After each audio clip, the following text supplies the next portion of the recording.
Hey, good morning, India. Good afternoon somewhere. Good evening in California, Silicon Valley, guys, and sleepy time in East Coast. Welcome you all. This is a MedBix webcast.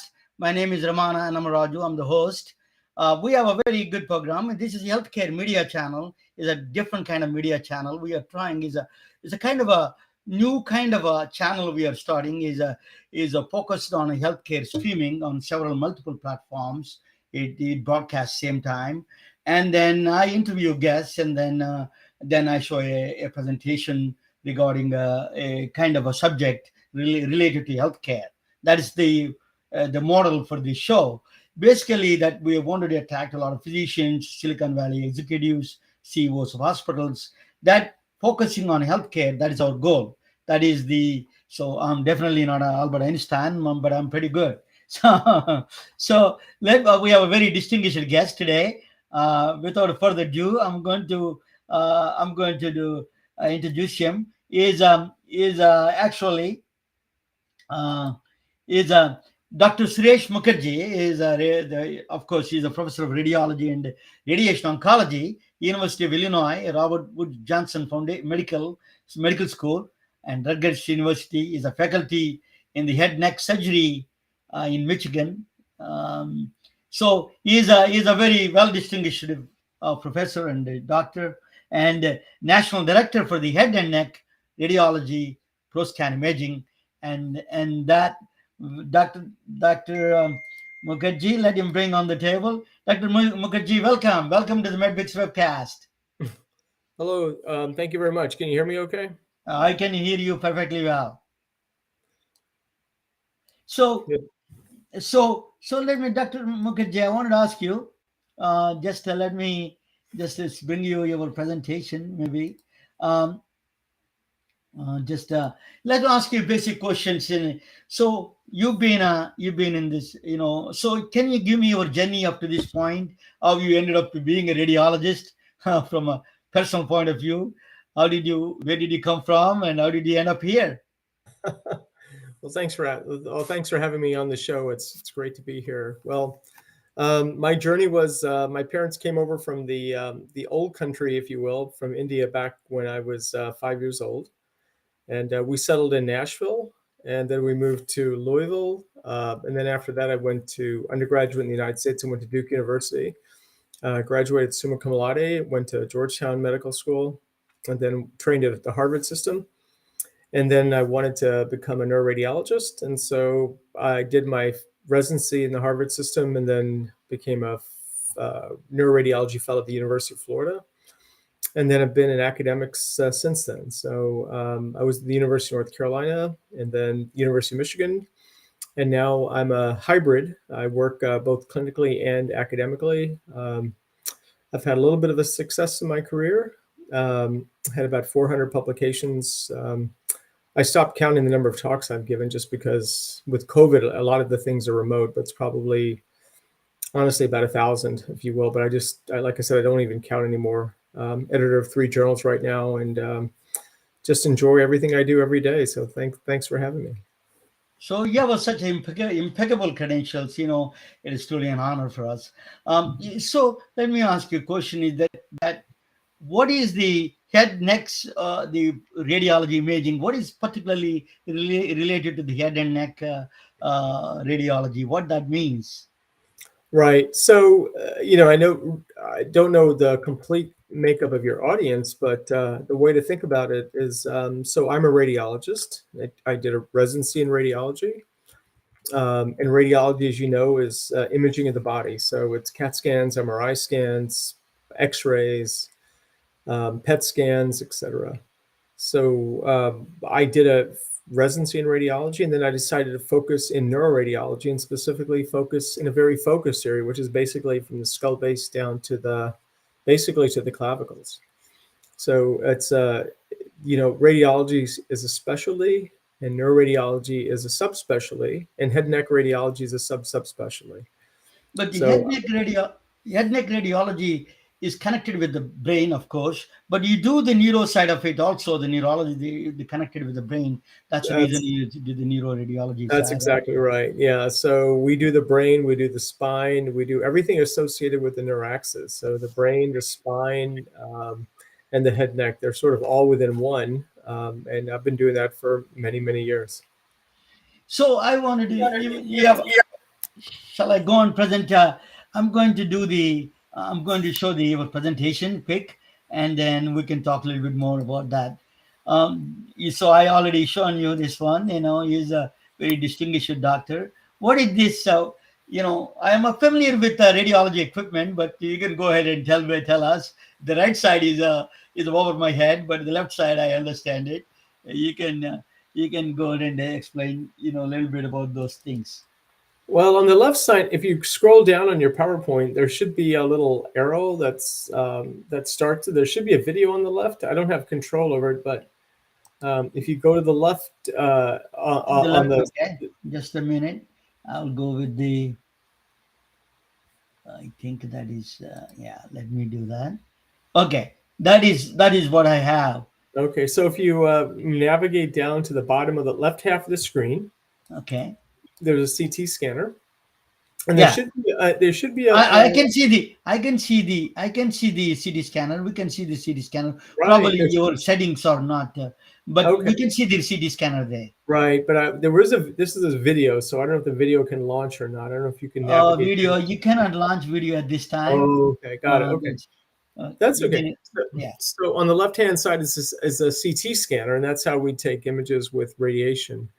But it's a very powerful tool. And on the right hand side, what it allows us to do is, if you look at the right half of the screen, and there's on the if you look at the on the right half of the screen, but the left column, there's a large white thing that Yeah, is that's a correct. big hemorrhage. At that same level, there is an area that looks white with a dark center to it. That is a patient that has a tumor. On the bottom left, we can diagnose stroke. So that big black area in the middle column, in the middle row, is a big stroke. And then on the same area on the right side, there's a red box, and that indicates a patient that's had a stroke. That's one of the vessels that has been occluded. And then at the very bottom, you'll see some pink and some green, and that's how we use CT scans to actually diagnose stroke. So, God forbid you should have a stroke, or if anyone in your family's had a stroke, there's a good chance that they've had a CT scan, using some of our advanced imaging techniques to help not only diagnose a stroke, but to use this information to determine whether or not they should place a catheter in your brain and try to lyse the stroke. So you Okay. can go to the next screen if you want. Yeah, the next screen I'll go. Yes. So let me ask you, the CT scan is so powerful. Do you use a contrast on this, or sometimes you use contrast, or you don't need a contrast to use Yeah, this? we use contrast for CT. We use contrast for CT because it helps at times can help us differentiate between tumors and infections and patients that have infarcts as well too. So we find contrast helpful in times. So I'm learning for first time in that kind of things. So the contrast is not for the clarity, but you're saying it will differentiate between the infections and the actual stroke, or actual the injury to the brain. That's what you're saying. That's right. It can be helpful in certain situations. Okay, very good. So what is this one that? So on the left-hand side is a patient that's undergoing an MRI scan. So unlike CT scans, which takes pictures with radiation, MRI takes pictures with magnets. So we turn the magnets on and off. And as we turn the magnets on and off, we can generate pictures. So on the left-hand side is a patient that's going into an MRI scan. And in the middle, if you will, I think you can all appreciate the brain, and then you can appreciate the spine. And I think you can appreciate the cord, the spinal cord as well too. So So go ahead, please. Please go ahead. so this helps us, identify we can basically image the whole brain all the way down to the very tip of the spinal cord. And on the very right hand side, you see a white area with that's dark on the top right hand side. That's a patient that has an abscess. The middle area, you see what we call a T2 weighted images. Obviously, there's something abnormal, um, and that's a patient with a brain tumor. And on the bottom right-hand side, we see a patient that has multiple sclerosis. So, multiple sclerosis is a pretty common disease. It can be treated, but one of the criteria for making that diagnosis is performing a brain MRI scan. So let me stop there, and I'll let you ask any questions you may have. One of my family members has MS Mhm. actually. It is really, just challenging for people. So what is that's the only way diagnosing the MS? Is there any other medical test you do, or CT scan is the gold standard for the MS diagnosis? Well, for MS, we usually it's MRI scans, but there are a variety of other tests, Sorry, obviously, MRI. for multiple sclerosis. So obviously, there's a clinical course of the disease. You need to perform a lumbar puncture to make sure that the right biomarkers are there. And then certainly, if you perform an MRI scan, and we as the neuroradiologists say that there are abnormalities involving the brain that are consistent with multiple sclerosis, then those are all confirmatory of the diagnosis. Dr. Mukherjee, this beautiful, I see this, spinal cord. That is a beautifully well, clear picture of that. Do you diagnose from there? Is there any problems like scoliosis and everything you can diagnose from there? Yeah, scoliosis, we don't need to perform an MRI scan, but that's usually diagnosed just based on looking at the patient, and we can perform x-rays. Oftentimes, scoliosis is associated with other abnormalities involving the spinal cord. And so, therefore, the reason we perform the MRI is not necessarily to make the diagnosis of scoliosis, which is a curvature in the spine, but it's really used to look for abnormalities involving the spinal cord, which we see better on MRI compared to X-rays. See, I'm learning from something from you. I told you that we are not expert. I'm just you're the professor. I'm the student right now. So that one of the things that you see that in the brain, see that white spots that you showed me. So is there any, now you're getting a lot of COVID, post-COVID patients, long COVID patients. Are you seeing some kind of a brain abnormal pathologies among the patients in the academic institutions? Yeah, in general, it's a great question. In general, for the long COVID patients, we really haven't seen anything that's lingering. And what I mean by that is in patients that had acute COVID, we did see multiple abnormalities involving the brain. And a lot of that was really due to the hypoxia. So COVID predominantly involved the lungs. And when it involves the lungs, it prevents proper oxygenation of the blood. Okay. And when you have decreased blood flow to the brain, what we were really seeing was hypoxia of the brain. Okay. So, I think the papers that were published, in fact, one of my former fellows published many papers on this. We're really seeing the effects of hypoxia of the brain. I think now, so in the acute phase, we did see abnormalities of the brain, but as far as long COVID is concerned, there really hasn't been anything consistent that we can look at the brain MRI and say, yes, this patient is suffering the long effects of COVID. So the answer to your question really is nothing, nothing that's completely No, reliable. nothing you see. That's a good thing. So next I'm going to go this one. What is this one, Dr. Mukherjee? So this is a patient, excuse me, this is actually another way that we can look at brain imaging. So this is using something called PET. So PET is positron emission tomography. And what it does, it's really quite fascinating when you look at it. What we were able to do is in CT scans, we can look at the brain using radiation. In MRI, can look at the brain using magnets. And in PET, we can look at the brain looking at sugar.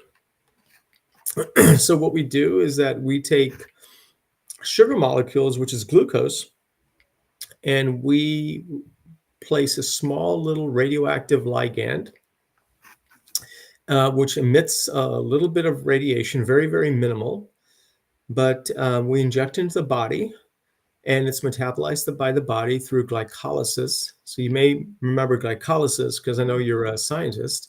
Yes. And through some of the magic of our neuroscientists, we can actually look at the metabolic activity of the brain and those parts of the brain that actually use glucose for its active metabolism. So, based on this, it's very helpful to look at the bottom left. You can see something that says normal. That's what a normal brain looks like. It has been helpful somewhat in patients that have dementia. So there have been some studies that suggest that we can use this PET imaging to try to differentiate mild cognitive impairment from Alzheimer's disease. So you can see that illustrated below. And then on the right-hand side, you see a pink image, and you see something that's very bright and white. And that is a patient that actually has recurrent cancer involving the head and neck. Oh, that's really. So PET can be used in a variety of areas. It can be used for dementia. It can be used to help differentiate recurrent tumor from patients that actually have tumors recur. So it's been a very, very powerful tool. It is a functional imaging, right? I mean, I used to sell PET CT scans. It is a functional. The you're deceiving the body that FDG is a radio tracer. Actually, the body thinks that the body thinks it is a glucose, and it's try to consume it, and then but it actually it is tagged the radio tracer along with it. Is that That's exactly right. okay. Very good. So PET CT scan changed the world of Alzheimer's in that sense. They were Medicare funded big program on this one. The Alzheimer's still are they actively a PET CT scan is giving the diagnosing the diagnosing the Alzheimer's. Are you still they continuing the research in this area through the PET CT scan to determine the extent of the damages and other things? Well, it's an excellent question. The issue is, do we know what really causes Alzheimer's disease? So just today, actually, there was a new drug that was reported. The paper has not been peer reviewed, so it's a little bit, I think, unfortunate, but it sort of summarizes the world that we live in now.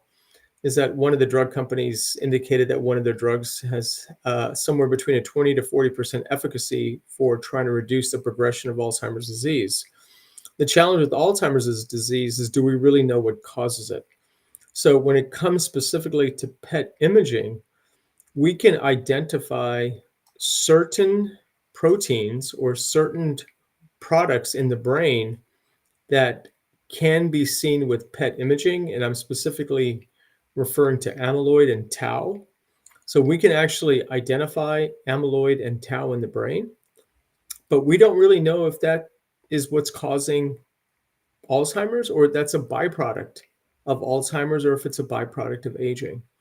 So the challenge that we have is, yes, we can image these byproducts, but we don't really know if it's a cause or if it's an effect of the aging process, and specifically if how much it's really related to Alzheimer's disease.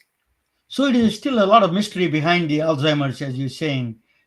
We don't know exactly what the cause of the Alzheimer's, or we don't have the exact treatment process. Also, we are not in place. That's what you're saying. Is that Yeah, right? not at this, nothing really reliable. And even the information that was released literally about 5 hours ago, um, it hasn't been peer reviewed. So unfortunately, what's happening now is that many of these companies are releasing information on their papers that have substantial uh, effects on our society, but they really haven't gone through peer review yet. So unfortunately, that's one of that's a new era that we live in.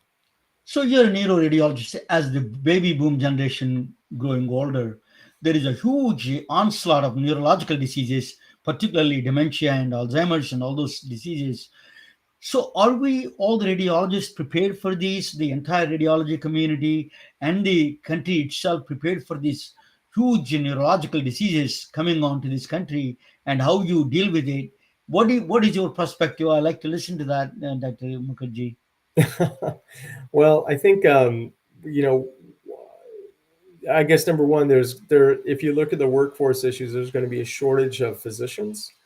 There's already a shortage of radiologists. So if any of your viewers are interested in radiology or neuroradiology, it is a wonderful field to get into. If I had to do it all over again, I would do the exact same thing. Every day I get up, I absolutely love what I do. I think it's fantastic. I have one son in medical school right now, and I'd be delighted if he became a neuroradiologist. Are we ready for the onslaught? I don't quite know yet. I think the best, still the best computer in the world that's ever been made is your human brain. So despite all the science and technology and the artificial intelligence, etc., I still it's going to be a long, long time before we can match the power of the human brain. So are we prepared for it? We're doing the best we can. Are there enough people that are involved in our area? Probably not. Are there more advances to be made? 100%. It's a fantastic area to go into. Dr. Mukherjee, that's you mentioned you're encouraging people to go into the radiology field, but Silicon Valley is giving us an entirely different picture. They're saying that we don't need a radiologist anymore. We can diagnose and we can treat. We can better than radiologists. In fact, they say they're claiming that they can detect lung cancers, and in the future, in the artificial intelligence, adding that to the radiology imaging intelligence, they can bypass that process. What is your take on that one, Dr. Mukherjee? Well, I think many of your viewers, I know you have a very sophisticated viewership, will be familiar with something called the Gartner curve. Gartner is a consulting agency. And anytime a new technology comes out, there's a large peak that goes up that's called the height of inflated expectations, because you need that in order for venture capital funding to fund any type of new companies, et cetera. And then there's a large trough that comes down that gets into the trough of disillusionment. So when it comes to artificial intelligence, I think there were many people that felt that any problems that we have in society can be solved by zeros and ones. A computer can solve any problem. And unfortunately, that's not necessarily the case. Now, I think artificial intelligence will be used in radiology in order to make us more efficient. I think with artificial intelligence, and we're seeing this right now, if we're looking at an X-ray or a CT scan or an MRI scan, I think artificial intelligence has the ability to say whether it's normal or abnormal. But on the other hand, if something is abnormal, then we're still going to have to come up with a differential diagnosis and say what that disease is. And unfortunately, I don't think artificial intelligence is going to have that level of sophistication. But if we are in a busy practice and we can potentially put something through an algorithm and it can tell us with a high degree of confidence it's negative, then I think there's going to be a lot of promise with artificial intelligence. There were many statements that were made about 10 years ago, and some very sophisticated people in artificial intelligence and also leaders in the radiology field, where many of our meetings are focused on maybe our field is dying. But I can tell you from my perspective, there's a shortage of radiologists right now, and there's certainly a shortage of neuroradiologists. In fact, the salaries have never been higher, and there's never been a greater demand. So I think right now we're getting into the trough of disillusionment for artificial intelligence, but eventually we will finally settle on the ultimate value. And I'm quite sure that the ultimate value will be, it'll make us be more efficient. It'll make us be better radiologists, I think, in the long run, but certainly 100%, it's never going to replace us. You're a neuroradiologist, but I'm going to ask you a little bit different question.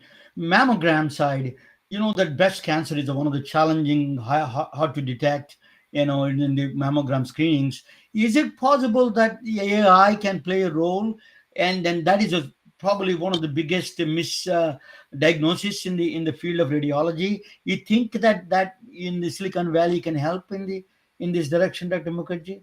Yeah, yes, 100%. In fact, Google has come out with some excellent articles about 3, 4 years ago using the ability of artificial intelligence, as I mentioned before, to say something's abnormal. So, um, so I think artificial intelligence can clearly be used to try to use that technology to help look at a mammogram to say whether it's normal versus abnormal, and that's a very important step. Now, once something is deemed abnormal, you still need to have the radiologist review it, because you could still have some abnormalities that are still benign lesions. Not everything that's abnormal on a mammogram is cancer. Maybe there's some benign lesions, maybe it's a technical artifact, etc. But if you can take screening studies, which in general have a low prevalence of disease, and exclude the majority of negatives, I think that's fantastic. And so, again, that's what I mean by helping us be more efficient.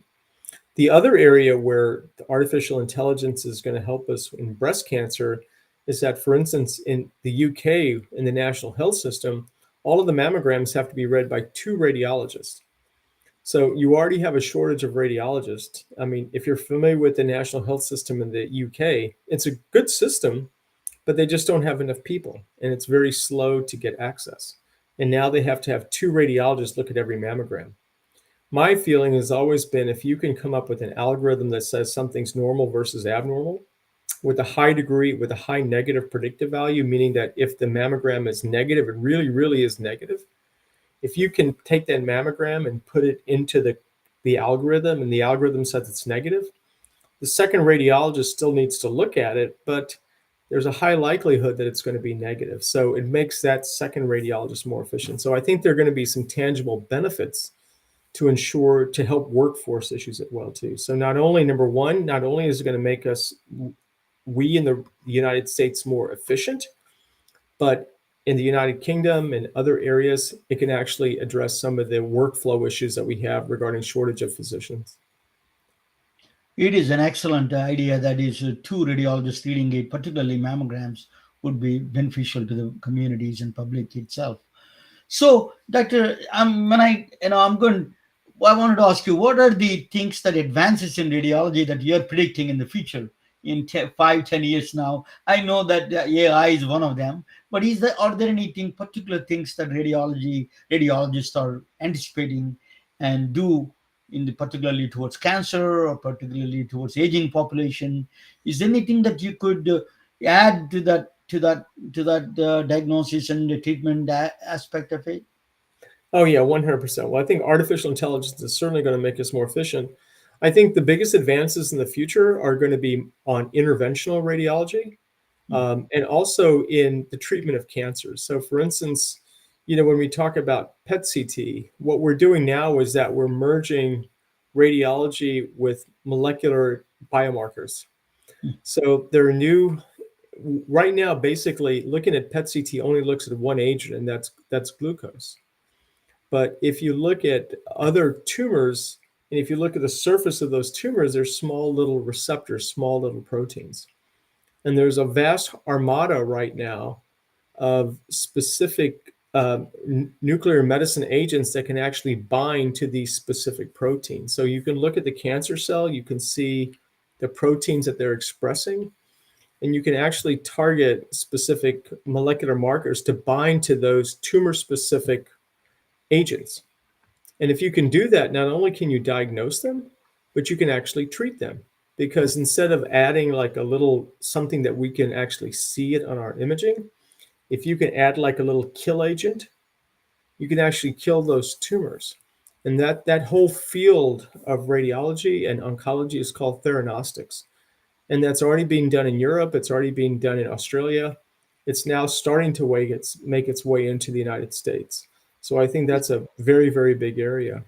Is And it also, I think theranostics? It's called theranostics. diagnostics, right? Yeah. And the other big area too is that, back when I was in medical school, I trained in the last century. I was born in the last century. I trained in the last century. And in the last century, usually when someone had a cancer or someone had an infection in their abdomen, they would have to go to the operating room. But in the new millennium, and we're a fifth of the way in the new millennium, the operating room of this new century is really the angio suite. It's actually an interventional radiology. So I think a lot of the procedures that we would have to take patients to the operating room with are now being treated in the angiography suite by radiologists, and avoiding the operating room. So I think the new advances are going to continue to be minimally invasive treatments for various diseases that would have to go and have major surgery in the past. And that really in itself is a separate podcast. But I've been amazed how this has expanded over the last 35 years since I started my residency. As you said that you're from India, that one of the question I have is the reagents, the agents that you're using, FDG or rubidium. Those are all. It's not easily the half life of some of these agents are very small. Contrast agents are very short life. So how do the cyclotrons? They don't have that many in other countries. I tried to sell one to Dominican Republic one time, and they said that they don't have the cyclotron. They can't have the agents that how do you solve that problem in the PET CT scan world in the other countries? Do you have any some kind of roadmap to that? Well, it's a great question. I think number one, we have to determine efficacy of these various agents that are used. You don't want to create something. Well, number one, if you look from a pure financial standpoint, you cannot put a cyclotron. So for your viewers out there, cyclotrons are very expensive pieces of equipment. They cost anywhere from $2 million to $10 million. And you cannot have a cyclotron on every block, as in California, you have an MRI on every city block. You just can't put a cyclotron on every block. So the first thing that you have to do is that you have to make sure that if you do develop something new and novel, that it actually works. So that's the first step. Then the second step is once you develop something new and novel, you have to make it practical. So you have to, what these particles do is that they have a certain half-life. Like as a human being, we have a half-life. Our half-life is basically 75 years or 80 years. That's our lifespan. So if you take that into the smaller level, that's how these PET agents work. They're around for a while, then they kind of fizzle out. So at some point, you got to make sure that, number one, you have to make sure something's work, and then you have to be pragmatic about it. You have to make sure that maybe the half-life has been 6 or 8 hours. So to answer your question specifically, any agent that's only going to half-life of 20 minutes, it's just never going to work. But what they have to be able to do is to develop certain effective agents that can be a little bit longer, because from a practical standpoint, we're not going to be able to put $5 million pieces of equipment on every street corner. So I think it's a partnership. You have to balance efficacy versus pragmatism, and to make sure that society as a whole can afford it. When I get back to you, I'm going to after my presentation, I'll get back to you and ask you: is there any cultural things that the radiologists themselves? Is there any cultural bias for them to diagnose problems in general? Blood pressure, for example, in England is different. The parameters are different than the United States. So, are there any cultural biases there for the radiologists to see? When I get back, and I will ask you if you can think about that answer, and then ask you about the role of the Silicon Valley in the eventually how we can do partnership rather than a competition between the Silicon Valley and the radiologists, how we can all work together. Then, and I get back to you that if you hang around, and I will do my presentation on the entropy of the healthcare, if you don't mind. Okay, sounds good. Thank you. Yeah, thank you. So just to be patient for a few minutes, and I'm going to play a video on entropy. That is just a minute. Give me that. This is I'm going to, yeah. So this is the entropy. It's a very strange concept, Dr. Mukherjee. It is a very, actually it plays in fact in the diagnosis of the breast cancers. It can play a role in the cancer detection itself. The progression of cancer, even though the PET CT scan tells you all the functional things, but it doesn't predict you the progression. Where they call it is AI, is not artificial intelligence. It is actually the science behind it. I'm going to play that.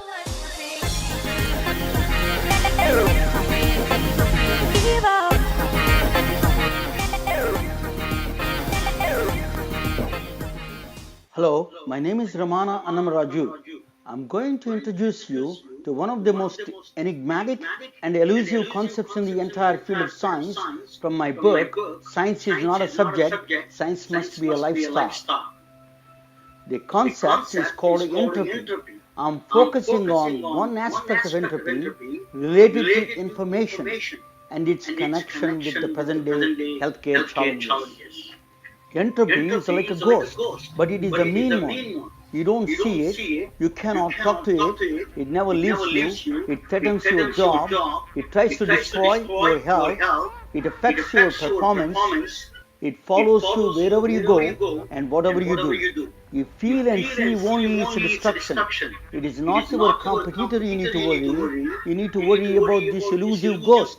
It is your enemy number one. Please pay attention. It makes a difference in your career, in your job, and your duties. If you are a policymaker, you have to understand the impact of money and the economy of your citizens. If you are the CEO of a healthcare system, you have to be concerned about access and equity for all your members. And if you are a software engineer, you need to analyze simplicity versus complexity with your user experience design. As I mentioned before, entropy is your number one enemy. It is true what they say, know your enemy first, then you can come up with a strategy to deal with it. We need to start with the question, how much you know and how much you don't know about a system you are working on. This is not some philosophical or a new age question. You have to quantify with the numbers. It is a scientific question to the core. The answer is not that easy. Fortunately, there was a guy, smarter than all of us, gave a stunning insight. His name is Ludwig Boltzmann, an Austrian physicist, lived in the latter part of 1800s, came up with a statistical formula for known versus unknown. It is not just a formula, it is a law, second law of thermodynamics. In urban slang, we call it as a law of entropy. The law is not limited to known versus unknown, it is present everywhere, materials and processes and even life itself. Entropy is a true measure of your ignorance of a system. You may say, I don't know a lot of things, but I know what I know, and what I don't know, I don't know. This statement may seem right before you know about the law of entropy. The law of entropy says the unknown does not sit idle. It is constantly attacking your known systems. Entropy wants you to become ignorant and leaves you in constant confusion. It creates a chaos. Your understanding of any system dwindling every day by law of entropy. Only way out is to fight it. Entropy is a tough concept to comprehend. I will do my best here with a simple example. You see a picture of a teacup with the two sugar cubes in the bottom, and the top teacup is mixed with the sugar. Adding two cubes of sugar makes you happier, but your happiness does not come for free. I know sugar prices are going up. Still worse, the law of entropy says your ignorance is also going up. You have known knowledge that there are two sugar cubes. Since you know something, makes the bottom cup low entropy state. Now, when you mix the sugar, you turn the simple system into a complex system. Even if I ask you, you cannot get sugar cubes back. Sugar is melted away and you lost all the information about the sugar cubes. The irreversibility of the process increases the state of entropy. In a split second, you made the top cup in a higher entropy state. Known system became an unknown. Just as applies to a teacup, this irreversibility is evident everywhere and everything you do. A simple realization that if you create a process for your company with some data variables, the complexity slowly seeps in. It means you lost control of your process and the information becomes chaotic. But if you keep tabs on what it takes to reverse the process to the initial state, it saves you time, money and energy. You are keeping the ghost of entropy at bay. Life itself is a low entropy system. Zoom in or zoom out, your cells to your entire body do hand-to-hand combat with the law of entropy to keep you healthy and alive. Your number one enemy is waiting at outskirts of your life and your company. Boltzmann revealed this book of knowledge and wisdom about the universe with his famous equation. He could not convince his peers about his theory. Later, Boltzmann committed suicide, and his famous formula was written on his tombstone. Devil also, like numbers. Chaos may be its nickname, but it is speaking the nature's language, that is mathematics. Cancer is cellular chaos. There is no diagnostic equipment can measure the exact progression, but with the entropy algorithms, you can extract patterns from seemingly chaotic information. One such algorithm came from an unrelated field, football. Yes, game of soccer. Soccer fanatics wanted to know who is going to win the World Cup that is being held every 4 years. The fans include a number of scientists. They created an algorithm called a World Cup optimization algorithm.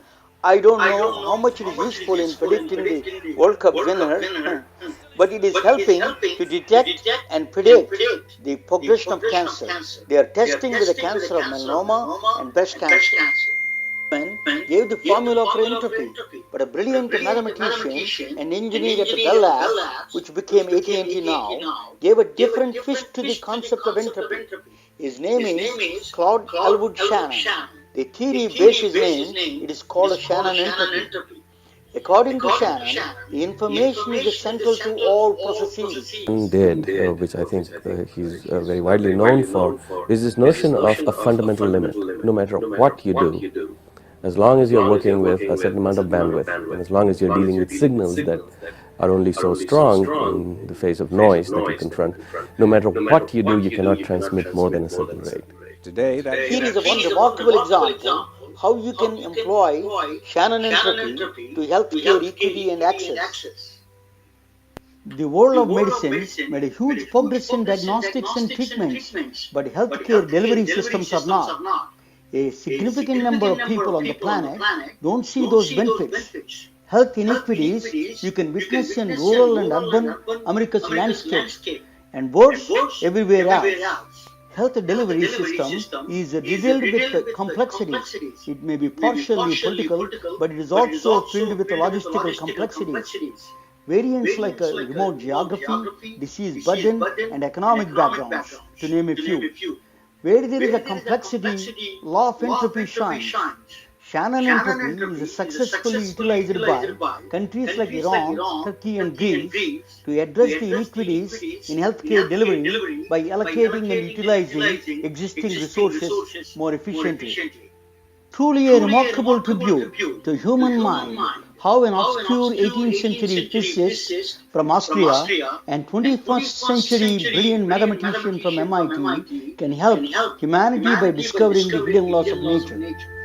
Thank you for listening. You can read in my book further. Science is not a subject, science must be a lifestyle. So, this is a entropy short presentation I'm going to do, extension of that. So, everyday life experience, you know that the entropy is very important for doctors, for anybody in the healthcare, in general overall industry. So, this is like you see here the eggs is a you see the eggs here they become a scrambled eggs that you cannot unscramble back. That is a problem right there. Then you have a broken glass and then you cannot unbroken it, because that is a very normal experience for all of us. But what is that? If you get only, we know that all we get older, that's all also part of the process. We think we get older, that is, we accept that as a part of the law. But but in fact, the laws of physics is a time invariant. A time invariant means it doesn't know the difference. The particles in the body doesn't know the difference between yesterday or tomorrow. Only difference is that we feel the time. Actually, that is a time is illusion itself, because the loss itself, the yesterday, it is equally plausible going backwards towards younger, is equally possible going older. There's no difference in the laws of physics, except there is a one abnormal law, that is the law of entropy. It says that the order goes to disorder. That's a natural progression. Is the room gets messy, things fall apart, is the natural law. It's a, is this law is embedded in the nature itself. It is not something that you do. It is a natural universal law. Not only applies to just in the planet Earth, it applies to the entire universe. Order goes to disorder. That's a fact of life. The fact of not only for life, fact of the life of the universe. That is the great about that is the entropy's characteristic. So how do you this? So why it is what is special about the order to go to disorder? What it means? It means you lost the information. If you lost the information means, for example, if you see on the left side there's a thread, you see the beginning and the end. In the right hand side is a chaotic, it's all messed up. It is no beginning, no ending. That is where you lost the information. It is not the time you lost. It is a lost. The losing the information is the key for not predicting the future. That's why you know the past, because you know exactly where the beginning and the ending was. So the lost information is a critical process for the entropy. So, for example, it's a law of entropy, as I said, that is a complexity increase rate. So more chaotic it is, more complexity it is. So the entropy is higher. The more complex it is, so our life itself is a lower entropy. The data loss, the lost information, loss of data is the causing the entropy goes higher, and then we get older because the loss of information we have. We don't have any other choice because things go bad, ultimately go bad. That is a universal law. So we don't have the information about it. So what is information means? What do you say that information means? Information in the body, there are two kinds of information. One is genetic information, that is all the DNAs you pass from parents to children and all those things. Those are the genetic information. There's a second kind of information, is the epigenomic information.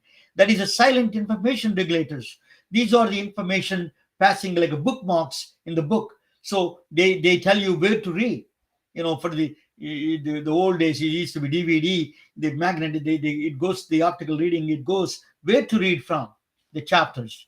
That's what it is, the bookmarkers. Epigenome is telling you genes that read the other genes, control other genes. That is epigenome, that they call subtunes, silent information regulators they call. So they play a critical role in getting older.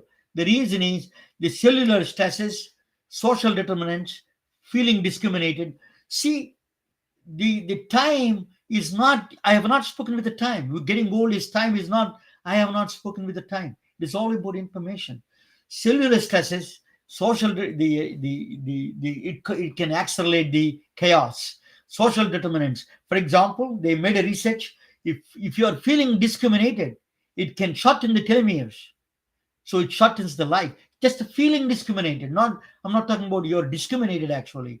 You're feeling discriminated can shut. Our neuroradiologist can tell us more about that functional aspect of it. Probably they measured through functional MRI, that one. So that's what they said. They did a research on it. Feeling discriminated can cause the shortens the life. So what is the cells do in the information side? Actually, senescent cells, they're called senescent cells. There's these the body is an amazing, and it sells information to the entire the environment. Every cell is, when they are in stress, is always it never fails to send the information. The stress, the signals called secretomes, they keep on sending signals to the body. Hey, I'm getting messed up. But the reason is that reading that information is getting messed up. That's what because of the stresses, because of the other factors, we are not reading proper. That's what the senescent cells become pathological cells. And then once they become pathological cells, that is become older. So they arrest the division. Some of these senescent cells, they don't divide anymore. They're useful for the wound healing and the in the other aspect. Wound healing is useful, but tumor suppression. But if they are hanging around too long and then too much, that's what causes cancer. So senescent cells we don't know the difference between the pathological senescent cells and good senescent cells. So a lot of research going on. So this is the information that a senescent cell sending to the cells, sending to the environment, is not read proper. Information is lost. That is what it is. It is getting older. So that's the reason makes you older. What is information actually? Information, you have to treat them as a physical. It is a physical. It is exists in time, not in space, not in the, as you're thinking it is on the memory sticks or does not information. That's still a physical thing, but that is not information. Information is an abstract, but it exists in time. That if you consider the information is exists in time, that can create a very powerful system.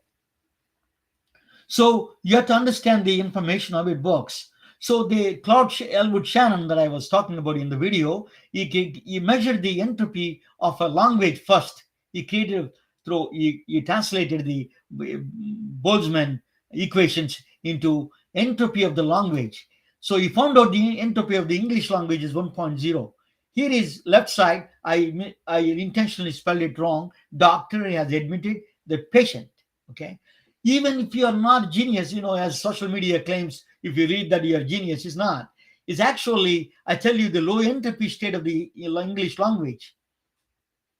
This is my language in the middle. That's my native language, Telugu. If the reason is, I tell you why English is so powerful, is why it is becoming the very acceptable language in the world. Because if in the middle of the language, if you see that, if we miss one letter in my language, you don't have any clue what it is. If I forget by mistake, if I typo one letter, that's it, gone. The meaning itself is gone. You cannot read it. See, this is the third one is Aramaic. This Jewish, the Jesus spoke this language. That language is nobody knows. Only few people in the Syria speaks. So there's absolutely none will know. So what is the reason? The entropy says if you have more questions you have, that is the higher entropy is. In the left side, in English, I can ask one question. Maybe at the worst case, I ask you what is the last word, PINTAET, what that means. So you may say is a patient. Okay, that is, I may ask you one question maximum in English language, even though I'm not expert in, even the people who they think it is, some of the people think it is spelling is still right, but still you can read it. A lot of people can read that. The reason is the abundance of the entropy is kept it lower because they have the information. The English language has a full stops, periods. It has a capital letters, small letters, silent letters. All of them created the abundance of information that created. So it's easier to read. So they kept the lower entropy state. That's what he measured. The Claude Elwood Shannon measured for his first paper he published is entropy information. That is so useful in the computers now. Shannon entropy is a fundamental process for the computers now. So if you have the more questions you have about certain things, the entropy goes higher.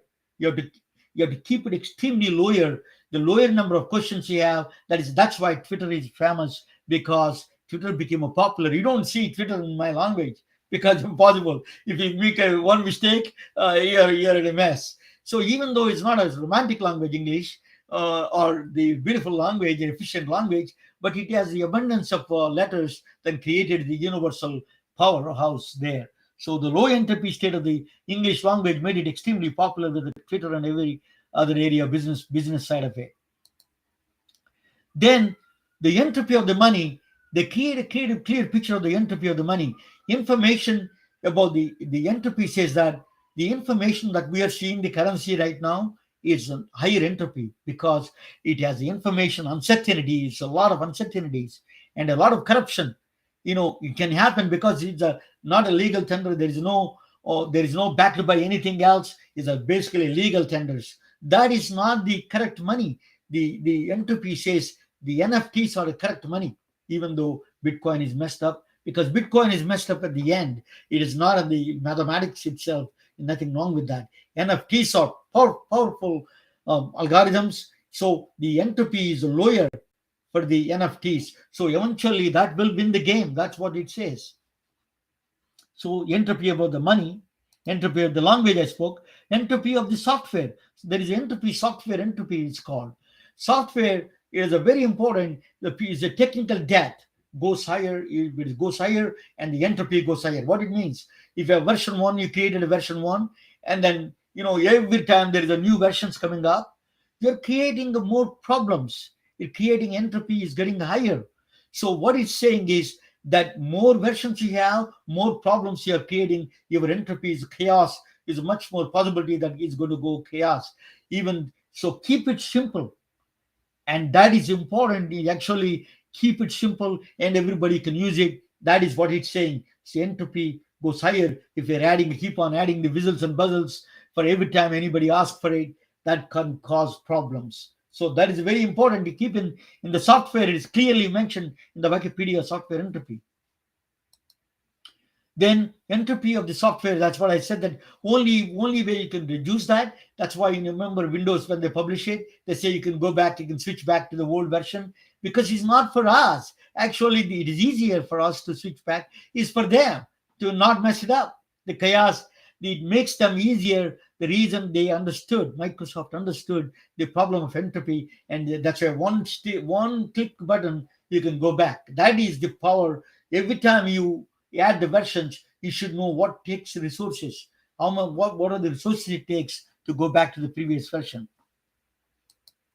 So software is a problem. Any entropy of the environment, entropy of the environment is a very, very critical. Because people think that if you order some food and then they deliver to your home, and it is, oh, very good, now I don't have to get out of the house. But what they're saying is the entropy says something interesting. When you dig iron ore and create a nails and then ship it to one place, and or food, the farmer makes the food, and then you cut it and then bring it someplace logistically, and then make it food and then deliver to you by the Uber driver, and then you get the food. It looks simple. Oh, I can get the food at home, it's very easy. Amazon made my, or Uber Eats made my life easier. But in fact, what he's saying is you are increasing the depth of the death. You're increasing the entropy of the entire planet. It is clearly done because you're depleting the natural resources, but irreversible natural resources. Some of them are you cannot reverse it back. So that's the entropy is increasing. So ordering some food is an easier thing that people think it is. You're paying a huge price. That's why we are having the calamities, these environmental destructions. So my friend Laura Turner, she's a good friend of mine. She's a champion for the. I want to mention she's a president of a Captain Planet Foundation in the Atlanta. She's a daughter of the CNN Ted Turner's daughter, good friend of mine. And then she was a champion for the environment. She always told me about that. She always talks about this. We need people like the Dr. Bill Gates. He's a heart surgeon from Nashville. He's one of the conservatory for the global conservatory. He's a CEO. He's a vice chair for that. So we need people. We need to really respect the environment for this. Then the last one is the entropy of math. Is entropy always increases. A lot of people, even the physics people, have a hard time understanding entropy. I made it easier for you to understand it. This guy Bob is buying the tacos. Is a $10.25. Is $10 tacos you buy. He's paying with the credit card. He's paying at 25 cents for the interest rate. So when he want to tell his friends how the tacos look good or not bad, iPhone, he needs iPhone. iPhone is $1,000. Then he's paying $125. The debt is increasing. Remember the interest rates. When he buys a pickup truck to pick up the tacos, he's buying a $30,000 paying truck. That is $35,000. That on the right side, the entropy, the debt is increasing. Not only entropy is the value, it is increasing. You cannot reduce it. That's always, as long as you live, as long as the planet lives, as long as the universe is there, the entropy goes up. That is the key. Entropy is always up. So Big Bang Theory to the all the way universe, it is always becomes chaos. Eventually it dies. That's called a heat death. So entropy each at the end of the day, at the end of the universe, entropy wins the game. That's a very funny thing. During the final stage of the heat death, people have to sleep like 1 year, 364 days a year. They have to put them in sleep because whenever they get up, they consume the energy. When the energy comes in, boom, bangs. So that's one of the theories is there that you need to really conserve. That is, we need to respect. See, even the universe is not escaping the entropy law. So This is the entropy is not some abstract subject. It is a pure mathematics. You can follow the mathematics. It is a pure. That's what the Boltzmann did on the cloud. Elwood Shannon did. The Shannon entropy. It gives you clear mathematics and how it works and how progression works. That is the power of the. So that's why we can apply in healthcare. You see, that is the power. Hindus believe this is a life is an ordered collection of molecules. So the universe started with the Big Bang with a lot of atoms, fundamental particles. They eventually they get together. They created planets. They created stars, galaxies, and the stars and the planets, and then us created life. We are the ordered collection of molecules, and then eventually it will go back again. That's a low entropy state we are in. It goes to the higher entropy state. Lower entropy state is a chance. It happened in a chance. So is the eventually the low entropy state. It goes into eventually when we die, all our atoms will merge into the universe itself. So the life is a blessing. Entropy gave us this life. Hindus believe at the end of the day, Lord Shiva is a destruction of the universe. He destroys the universe, and cyclical universe starts again. That's his game. So anyway, this is my presentation. Thank you for listening. So we need to respect life. Entropy is a very powerful mathematical tool, and it is. You can see the gems of this one. That's why I promote this my things on the website. You can buy coffee cups and everything. So the reason we are all learning. So why we are getting older? That's what the entropy information is lost. But it says that entropy gives a very strange outcome. One of the outcomes is Boltzmann brains. That means your younger yourself com- formed somewhere in the universe and in the multiple universes. All the things can happens. So your brain formed somewhere in the universe, exact replica of your brain. Younger brain of yourself is there somewhere in the universe. That statistical mechanics is a physics allows that. It's called Boltzmann brains, they call. It is very controversial, but it's a Boltzmann brain is saying that your brain is somewhere replicated in the universe itself. So that's why that we have to when we get older means that we are existing somewhere is a very Hindu philosophy. That is there is a the entropy exists in all aspects of life. We have to really that's the birth to death is a fact. So remission of but sometimes you can ask why everything goes to order to disorder, but there are remission of cancer, and some people can get a plastic surgery, they can feel better. Yes, you can do that. Entropy is not stopping you to feel better temporarily. It is just it lets you get better a little bit, but doesn't mean you can stop tomorrow death. You cannot stop tomorrow coming. You cannot stop the death. That's what the entropy law of entropy says. You can extend it, but you cannot stop it. That is what the. Thank you for listening. I'm going to bring Dr. Mukherjee back and ask him some questions about life itself and the radiologist world itself. How they do with the AI, the interface AI. Let me 1 second. Thank you. Welcome back, Dr. Mukherjee. So this is the entropy. I don't know whether when the mammograms they use actually the universal law, the entropy, the CAD software. They use that software to detect the CAD cam through the breast cancers. Yes, they do. I don't know if that really. First of all, congratulations! An excellent presentation. It's fascinating. I don't really know if CAD is a type of entropy, but they certainly use computer-aided diagnosis to increase the likelihood of finding abnormalities. Yeah. So, that's correct. CAD is a computer aided design, but they're using a mathematics for that, and that's what. Let me. I'm also going to. Yeah. That's let me turn off this one. So, Dr. Mukherjee. So, what is that? There is a lot of things physicians can learn, as you say, and we can learn from physicians. because we are two worlds right now conflicting in the world right now. Silicon Valley is, doctors think, a lot of physicians I speak with, they think that the Silicon Valley is threatening them. It's a direct contradiction to them. What is your idea about, do they conflicting with you? Do you feel that that is a threat to them, a threat to their livelihood, or the career itself, or we can work together? Well, I think it's I think we can work together. The I think the way that I look at this, I think it probably relates to your talk on entropy, is that what technology and Silicon Valley and electronic health records is doing is it's providing us more data.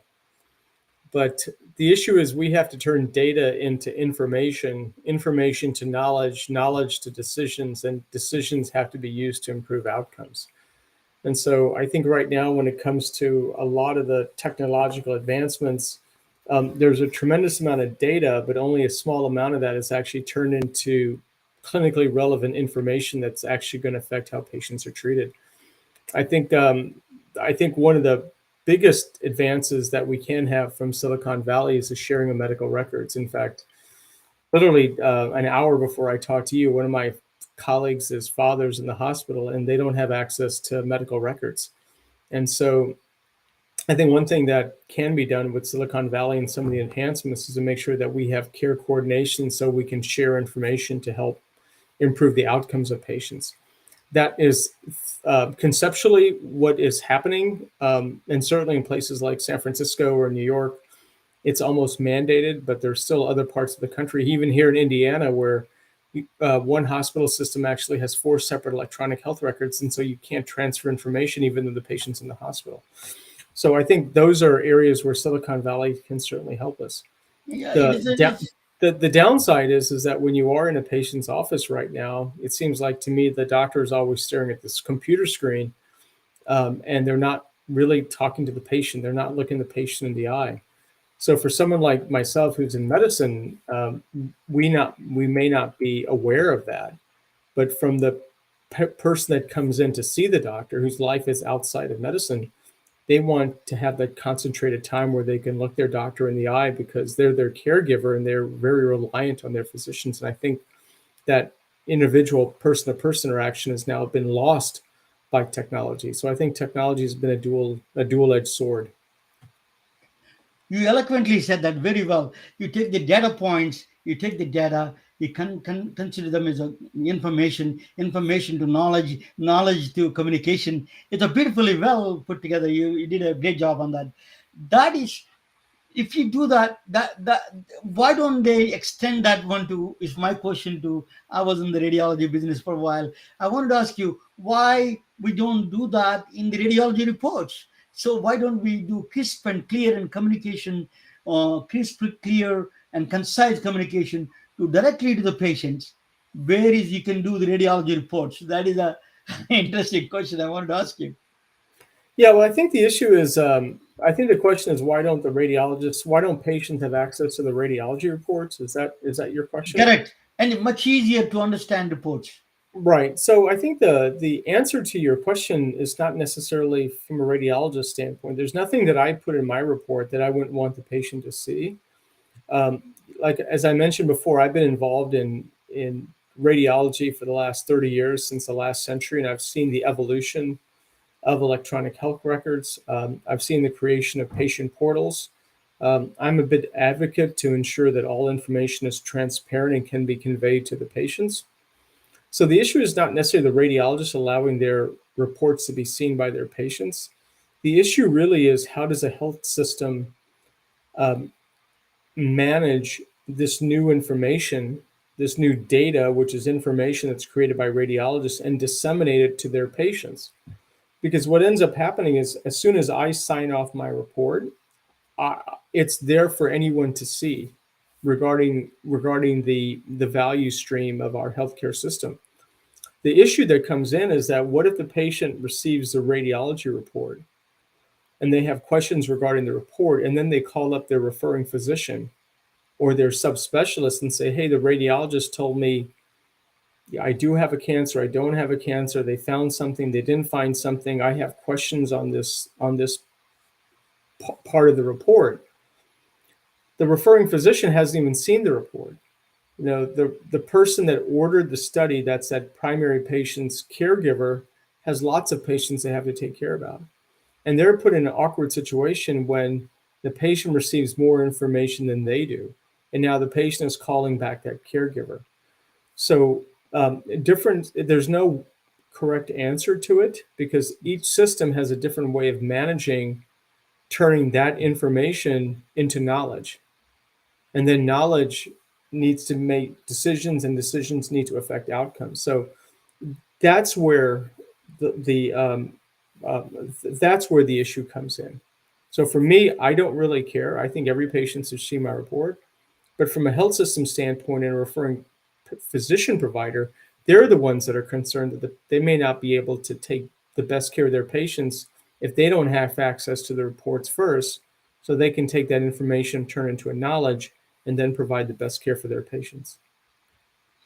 Thank you, sir. You walked on the fine line between the Silicon Valley conflicts and then the radiology. You enlightened all of us in that direction, how we can accept artificial intelligence, Silicon Valley, and the radiology. All we can work together. It's a truly an honor, sir, to talk with you. You shed us so much great light on all of those things together. Thank you so much. And you walked on the fine line between. You enlightened all of us. It's truly an honor, sir.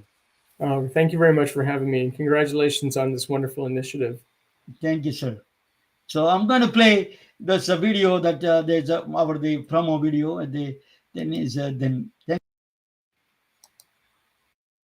We are retelling their stories through our patented designs that can be worn on scrubs, t-shirts, printed on conference bags, and endless other promotional materials. Daily Wear for Medicine is the first ever of its kind to create curiosity in medicine through visual art. We at MedBricks are celebrating unsung heroes of the past who made enormous contributions to the field of medicine through our unique campaign called Daily Wear for Medicine. You can wear it, carry it, and give it.